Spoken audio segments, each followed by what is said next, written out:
నమస్కారం. జై Srimannarayana. Wifi, ISP ఏంటో చూద్దాం. మనం వాట్సాప్ వాడడానికి వైఫై కావాల్సి ఉంటుంది. వైఫై ఉంటేనే ఆన్లైన్లో మెసేజ్లన్నీ వస్తాయి. మనం ఇంటి నుంచి బయటికి వెళ్తే వైఫై కవరేజ్ ఏరియా నుంచి దూరం అయిపోతాం. అప్పుడు ఆటోమేటిక్గా డిస్కనెక్ట్ అయిపోతాం. మళ్ళీ ఇంటికి రాగానే కనెక్ట్ అవుతాం. వెంటనే టక టక టకమని అన్ని మెసేజ్లు వచ్చేస్తాయి. ఇది చూసిన ప్రతిసారి నాకు ఒక భావం స్ఫురిస్తుంది. అది మీతో పంచుకోవాలనుకుంటున్నాను. జీవాత్మ పరమాత్మతో సంబంధం కలిగి ఉంటాడు. పరమాత్మ అంతటా వ్యాపించి ఉంటాడు. కానీ మనం ఆయన కవరేజ్ ఏరియా నుంచి అప్పుడప్పుడు బయటకు వెళ్ళిపోతాం.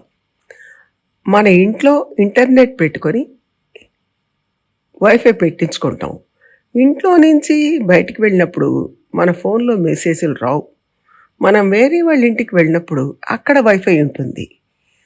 కానీ అది వాళ్ళ పాస్వర్డ్ ఉపయోగిస్తే పనిచేస్తుంది. అప్పటిదాకా మన ఫోన్ అక్కడ కనెక్ట్ అవ్వదు.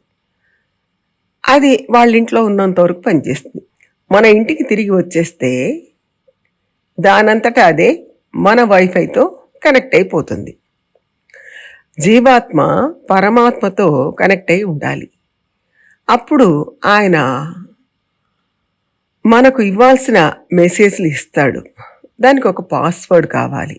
అది ఆచార్య సంబంధం, ఆచార్య భక్తి. ఆ పాస్వర్డ్ వేసి ఉంచితే మనం ఆయనతో కనెక్ట్ అయి ఉంటాం. కానీ మనం ఏం చేస్తామంటే అప్పుడప్పుడు భగవంతుడి వృత్తం నుంచి దూరంగా వెళ్ళిపోతాం. లౌకిక విషయాల మీద దృష్టి పెడుతుంటాం. మళ్ళీ ఎప్పుడైతే లోపలికి వస్తామో అప్పుడు మొత్తం మెసేజ్లు, అంటే ఆయన కృప మొత్తం మనకు దొరుకుతుంది అని అర్థం. ఇంటర్నెట్ సర్వీస్ ప్రొవైడర్ ఒకరే, భగవంతుడు ఒకడే, ఆచార్యులు పాస్వర్డ్. సర్వర్ ఎప్పుడు ఉంటుంది, కానీ పాస్వర్డ్ వేయకపోతే కనెక్ట్ అవ్వదు. అంటే అంతటా వ్యాపించి ఉన్న పరమాత్మ మనం ఆచార్య సంబంధంతో వెళ్ళినప్పుడు మనల్ని అనుగ్రహిస్తాడు. మనకు జరగాల్సిన మంచి అంతా అప్పుడు జరుగుతుంది. ఆయన మనకి ఇవ్వాల్సిన మెసేజ్లు, అంటే కృపనంతా అప్పుడు చూపిస్తాడు. ఆచార్య సంబంధం, ఆచార్యుల పట్ల విశ్వాసం ఉండాలి. అదే మన పాస్వర్డ్. ఆ పాస్వర్డ్ ఉంటే మనం ఆయనతో ఎప్పుడూ కనెక్ట్ అయ్యి ఉంటాం. కానీ అప్పుడప్పుడు మనం ఏం చేస్తామంటే భగవంతుడు అనే సర్కిల్ నుంచి కొంచెం పక్కకు తొలగిపోతాం. మళ్ళీ ఎప్పుడైతే లోపలికి వస్తామో అప్పుడు మెసేజ్లన్నీ మనకు దొరుకుతాయి. మనం తెలిసిన వాళ్ళ ఇంటికి ఎక్కడికో వెళ్ళాం.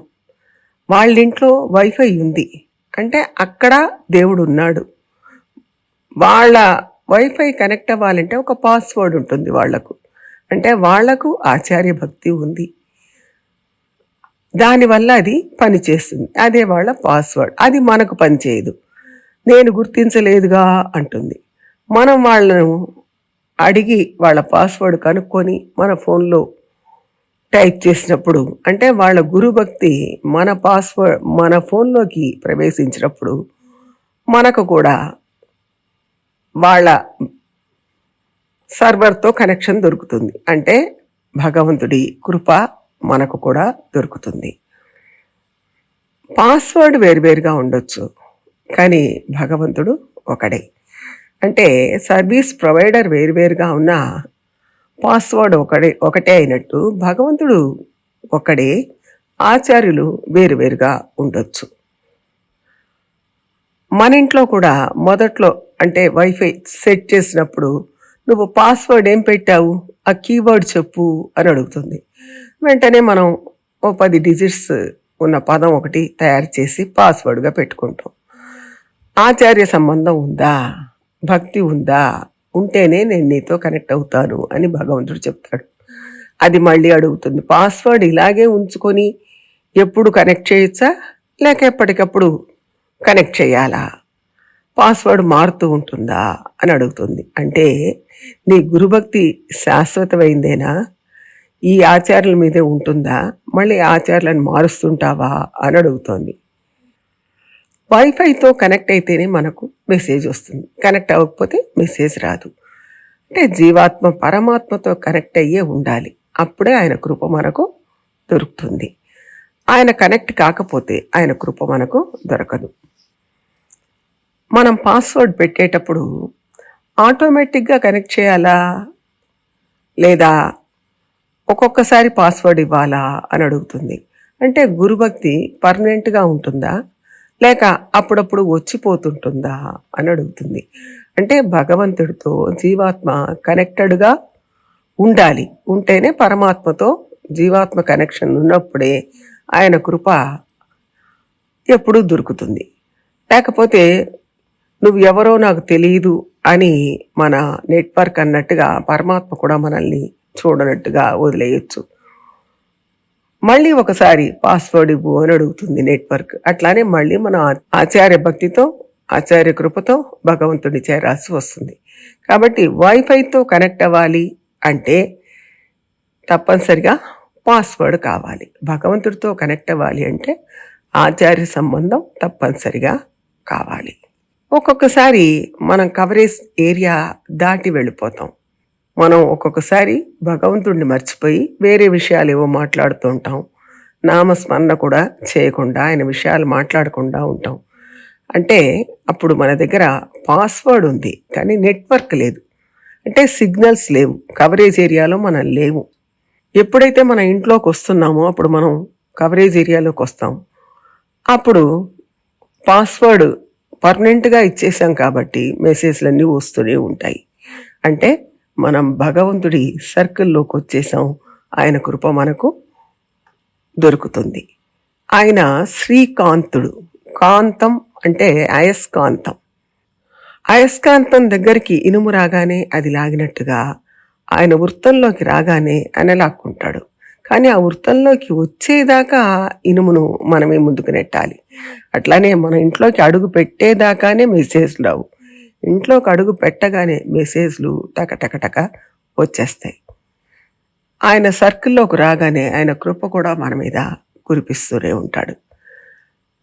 ఇక్కడ మనకు ఆచార్యులు అనే పాస్వర్డ్ మార్చాల్సి వస్తే మార్చుకోవచ్చు. అంటే ఈ ఊర్లో ఉన్నాం, మనం ఒక ఆచార్యులను ఆశ్రయించాం, ఆయన ఏదో పని మీద వేరే ప్రాంతానికి వెళ్ళిపోయారు, మనకు అందుబాటులో లేరు.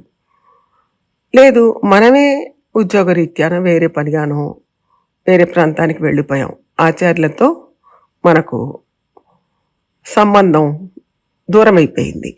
అప్పుడు ఇంకో ఆచార్యులను ఆశ్రయిస్తాం. అంటే భగవంతుడు ఒకడే, నెట్వర్క్ సర్వీస్ ప్రొవైడర్ ఒకడే, పాస్వర్డ్ మారవచ్చు, పర్మనెంట్ పాస్వర్డ్ కూడా పెట్టుకోవచ్చు. ఎక్కడికి వెళ్ళినా మన ఆచార్యులు ఒకరే, మార్చనవసరం లేకుండా కూడా మనం ఉండొచ్చు.